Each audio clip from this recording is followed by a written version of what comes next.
Hello दोस्तों, स्वागत है हमारे इस वीडियो में। तो आज हम पढ़ने वाले हैं क्लास 10th गणित, जो कि एनसीईआरटी फुल है। पढ़ने वाले हैं फर्स्ट चैप्टर का इंट्रोडक्शन, जिसमें हम सारा कॉन्सेप्ट क्लियर करेंगे और ये भी देखेंगे कि वास्तविक संख्या क्या होता है।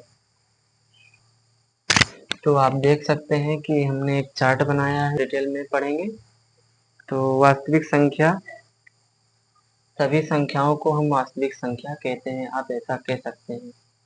बट केवल काल्पनिक संख्या ऐसा होता है जो वास्तविक संख्या नहीं होता है। तो इसको हमने दो भागों में बांटा है, जो कि है परमेय, एक अपरमेय। ये भी हमारा वास्तविक संख्या है, ये भी हमारा वास्तविक संख्या है। अगर कोई पूछे आपसे अंडर रूट 2 वास्तविक है या नहीं, तो आप बताएंगे वास्तविक है, लेकिन ये परमेय संख्या नहीं है, क्योंकि ये रूट से बाहर नहीं आएगा। जो रूट से बाहर आ जाए वो है परमेय संख्या, और जो रूट से बाहर ना आए वो है अपरमेय संख्या। अब ऐसा नहीं कि ये परमेय अपरमेय संख्या है, क्योंकि इसमें अंदर रूट के माइनस लगा है, तो ये अपरमेय संख्या नहीं होगा, ये काल्पनिक संख्या होगा। क्योंकि रूट के अगर बाहर लगा होता तो ये अपरमेय संख्या हो सकता था, बट अब ये वास्तविक संख्या में नहीं रखा जाएगा इसे, क्योंकि ये अपरमेय संख्या नहीं है। और अपरमेय संख्या हमारा साथ यहीं छोड़ देता है और हम निकलते हैं आगे।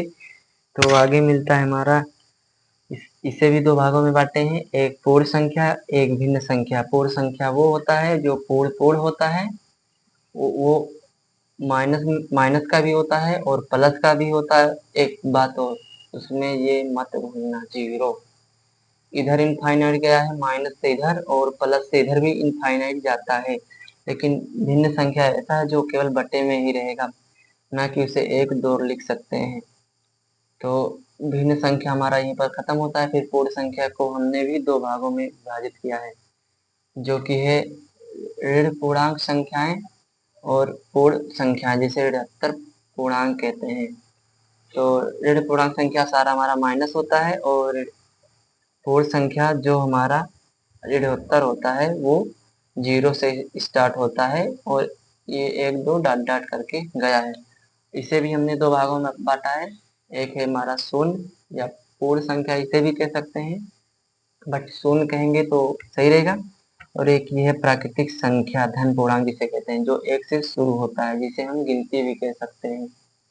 एक बात और, इस ये जो परमेय संख्या होता है उसे हम p बटे q के रूप में लिख सकते हैं, ये या फिर ये अपान b के रूप में।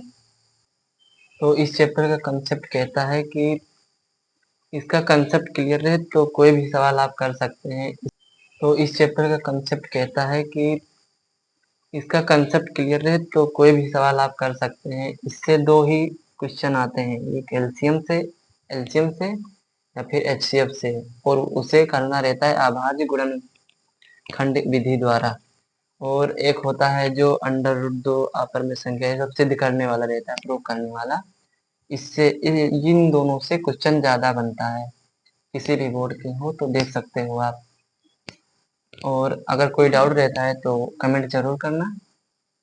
इस चैप्टर में आपको एचसीएफ निकालना रहेगा, एलसीएम निकालना रहेगा, और आपको इसे सिद्ध भी करना रहेगा कि ये दोनों आपस में बराबर है या नहीं। तो एक इसका फार्मूला रहता है, एलसीएम गुणे एचसीएफ बराबर पहली संख्या गुणे दूसरी संख्या। ये हमारा हो गया पहली संख्या, और ये हो गया हमारा दूसरी संख्या।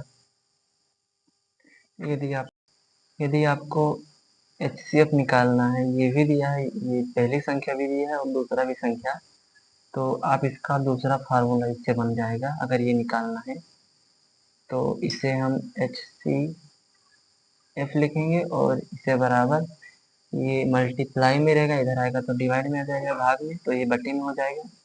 तो ये पहली संख्या हमारा हो गया, और ये हो गया हमारा दूसरी संख्या, और ये आ जाएगा बटे में। तो एलसीएम, अगर एलसीएम बराबर है एचसीएफ इधर नीचे चला जाएगा, पहली संख्या गुणे दूसरी संख्या और एचसीएफ। और इसमें से अगर कोई संख्या नहीं है तो इसी तरह करना है। तो इससे भी और इसे HCM LCM लिखा रहने देंगे।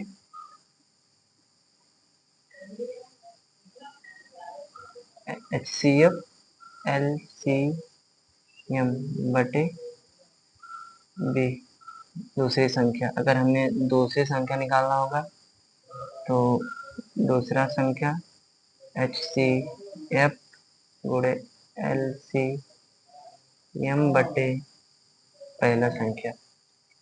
आई होप आप सभी को समझ में आ रहा होगा। अगर कोई भी डाउट रहता है तो कमेंट जरूर करना, रिप्लाई दूंगा। और अगर कोई तो इसका क्वेश्चन लेते हैं। पहले हमारा पहला उदाहरण है फर्स्ट का आई संख्या 144 के अभाज्य गुणनखंड में अभाज्य गुणनखंडों की घातों का योग होगा। अब इसमें हमारा 4 MCQ दिया है। ये उत्तर प्रदेश 2023 में ये 2 पेपर में आया है और ये सारे मोस्ट इम्पोर्टेंट है।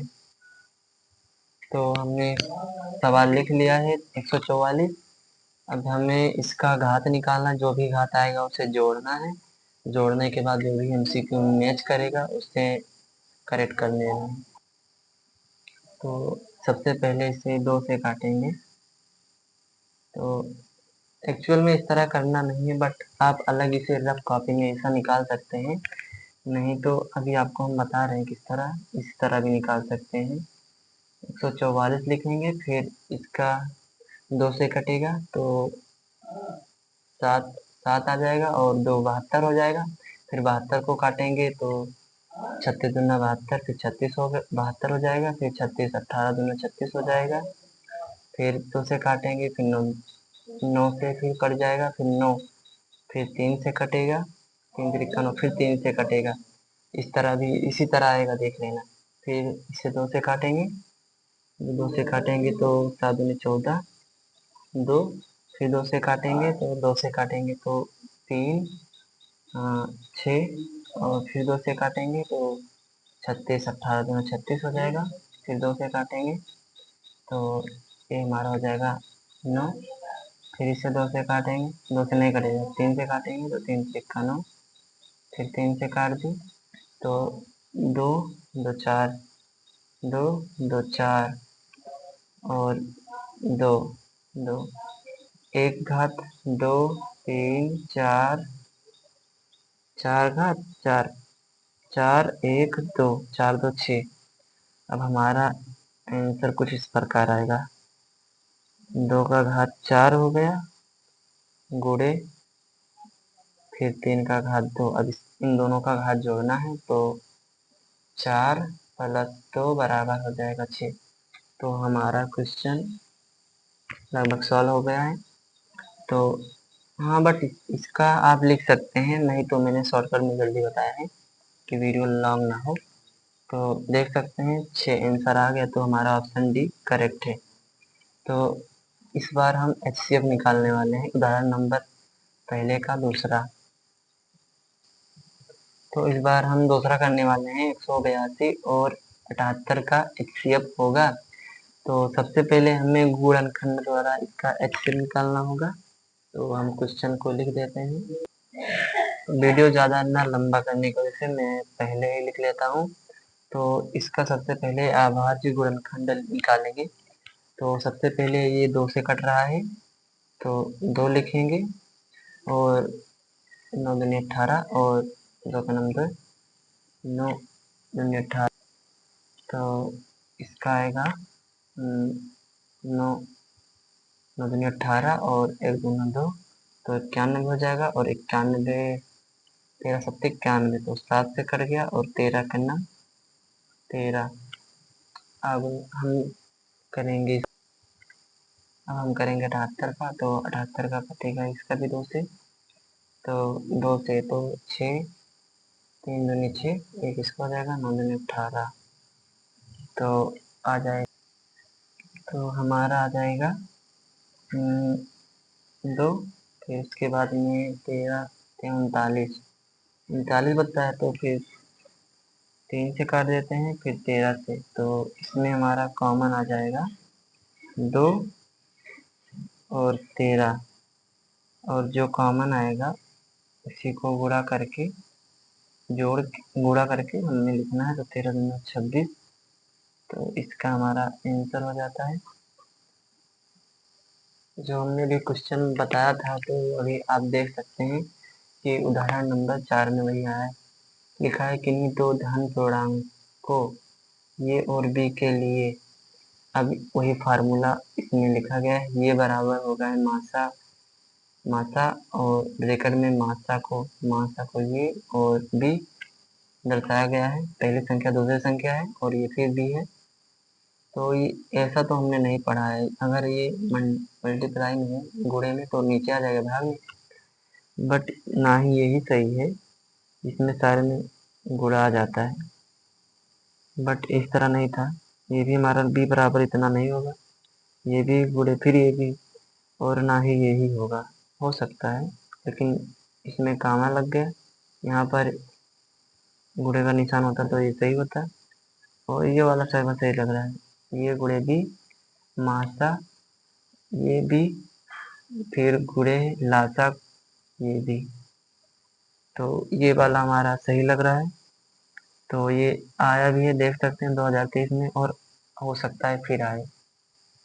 तो तब तक के लिए बाय बाय दोस्तों, और मिलते हैं नेक्स्ट वीडियो में।